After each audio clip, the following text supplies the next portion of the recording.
जो अभी वो जेल अध्यक्षा में हैं। श्रीमान जी गिरफ्तारी से आज तक मेरा अभियुक्त जेल में है और लगभग 5 महीनों से ऊपर जेल में है। अभियुक्त की रिहाई के लिए जिला सत्र न्यायाधीश के समक्ष आवेदन प्रस्तुत किया गया था, जिसे माननीय श्री न्यायाधीश महोदय ने खारिज कर दिया। उसके अगेंस्ट हम श्रीमान जी के समक्ष जमानत याचिका लेकर हाजिर हुए हैं। महिला अभियोजन के पास कोई प्रत्यक्ष साक्ष्य नहीं है कि मेरे अभियुक्त को दोषी साबित कर सकें। श्रीमान मेरे अभियुक्त को जमानत मंजूर होने के उपरांत जांच एवं साक्ष्यों में सहयोग करेंगे और न्यायालय की जो भी कार्यवाही होगी उसके समक्ष हमेशा प्रस्तुत रहेंगे। श्रीमान जी दोष सिद्धि के निरंतर कारागार में निरुद्ध रहना भारतीय संविधान के अनुच्छेद 31 द्वारा प्रदत्त अधिकार व्यक्ति की स्वतंत्रता का हनन है। इसके समकक्ष में माननीय सर्वोच्च न्यायालय ने राजस्थान बनाम बालचंद्र का निर्णय में किया है कि जमानत नियम है और जेल अपवाद।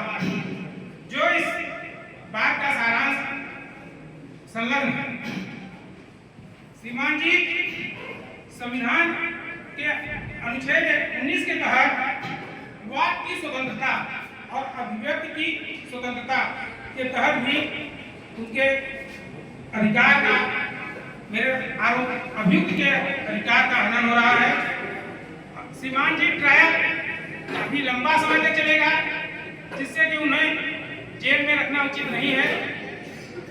अतः सर्वोच्च न्यायालय द्वारा और जो वाद हैं उसे श्रीमान जी के समक्ष जमानत याचिका में संलग्न है, जिसमें सुरेश चंद्रा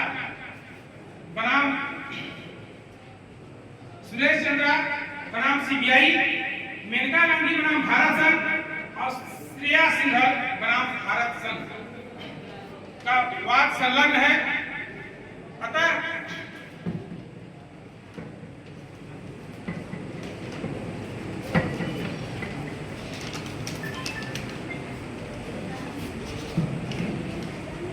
अतः माननीय उच्च न्यायालय न्यायाधीश महोदय से विनम्र निवेदन है कि उपरोक्त तथ्यों एवं परिस्थितियों से अभियुक्त के न्याय हित को ध्यान में रखते हुए दोष सिद्धि होने तक जमानत पर रिहा करने की कृपा करें।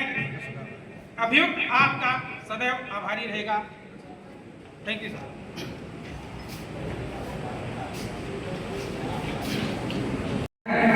These are the highest court और इंटरनेशनल हुआ करता था गवर्नमेंट इंटर कॉलेज भरावर से। तत्पश्चात इन्होंने लगे बीएचयू से लॉ फैकल्टी से किया है। इनके सहयोगी डॉक्टर विजय कुमार जी भी हमारे साथ आए हुए हैं और वर्तमान में ये बनारस बार दंगा बलवा 196, 353, 61(2) और आईटी एक्ट के 66-67 धाराओं में गंभीर एवं संगीन मामलों में गैर जमाती के अपराध में आती है। श्रीमान जी यह कि याचिकाकर्ता द्वारा प्रस्तुत जमानत आवेदन विचारणीय नहीं है और इसे खारिज किया जाना न्यायहीन में आवश्यक है। यह कि याचिकाकर्ता पर विभिन्न गैर जमाती अपराधी दर्ज है, उसके आरोप दर्ज है। यह कि याचिकाकर्ता के तर्क पूरी तरह गलत और भ्रामक है कि वह केवल लोकतांत्रिक विरोध की अपील कर रहा था। पुलिस अनुसंधान और एकत्रित साक्ष्यों से स्पष्ट है कि याचिकाकर्ता ने अपने डिजिटल मीडिया प्लेटफॉर्म जनशोर के व्यापक प्रभाव का दुरुपयोग करके जानबूझकर परीक्षार्थियों की उग्र भीड़ को भड़काने का काम किया है। श्रीमान जी मैं जमानत के विरोध करने का कुछ आधार आपको दूंगा, अगर आप इजाजत दें। श्रीमान जी डिजिटल साक्ष्यों में से प्रतीत होता है कि वीडियो केवल एक सूचना नहीं थी, बल्कि एक सोची समझी रणनीति के तहत सरकारी मशीनरी को पंगु बनाने और परीक्षा के नाम पर अशांति फैलाने का एक सुनियोजित प्रयास था, जिसके अगले दिन सूर्यनगर में भारी दंगा देखी गई। याचिकाकर्ता द्वारा भड़काई गई भीड़ ने ऑन ड्यूटी पुलिस अधिकारियों पर पथराव किया और बसों को आग लगा दी, रोड पे चक्काजारी किया गया। बहुत से ऐसे मामले किए जिसमें पूरा समाज डिस्टर्ब हुआ है। ऐसे कृत्य कानून व्यवस्था को सीधी चुनौती दिया जाता है। साक्ष्यों और गवाहों को प्रभावित करने की प्रबल आशंका है। याचिकाकर्ता श्रीमान जी एक पत्रकार है जो पहचाने योग्य पत्रकार है और सोशल मीडिया पर इनका बहुत व्यापक प्रभाव है। यदि उसे अध्यक्ष के रूप में कार्य कर रहे हैं, बहुत ही प्रवृत्ति, बहुत ही प्रभावी व्यक्तित्व जिनका रहा है।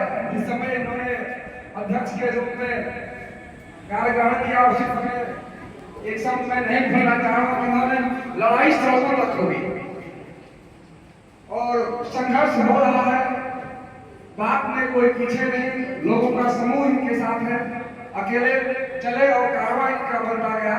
तो मैं ऐसे यशस्वी और प्रभावी व्यक्तित्व के धनी विनोद कुमार शुक्ला जी का इस महाराज बलवंत सिंह विधि महाविद्यालय के परिसर में हार्दिक स्वागत, वंदन एवं 194 और 61 के क्लास 2 भारत बीएनएस की, इसके अनुसार 61 के क्लास 2 जो होता है इसमें समान आशय होना चाहिए। ये हमारे प्रतिपक्षी ने ऐसा कोई सबूत नहीं दिया है कि उनका समान आशय था। कहीं भी ये कोई रिकॉर्डिंग नहीं है, ना हमारे अभियुक्त ने वहां पर दंगा स्थल पे मौजूद थे। उन्होंने केवल शांतिपूर्ण रूप से प्रदर्शन के लिए बोला था। कोई समान आशय नहीं है, ना उनसे कोई बात हुई थी, ना उन्होंने प्रदर्शन में सम्मिलित हुए थे, ऐसा कोई नहीं हुआ, कुछ नहीं हुआ था। और जो 354 लोक सेवक पर हमला के लिए 353 लोक सेवक पर हमला के लिए आरोप लगाया गया है, वो निराधार है महोदय, क्योंकि उन्होंने कोई ऐसा शांतिपूर्ण अपील की थी जो कि संविधान के 19 क्लॉज 1 में शांतिपूर्ण सम्मेलन का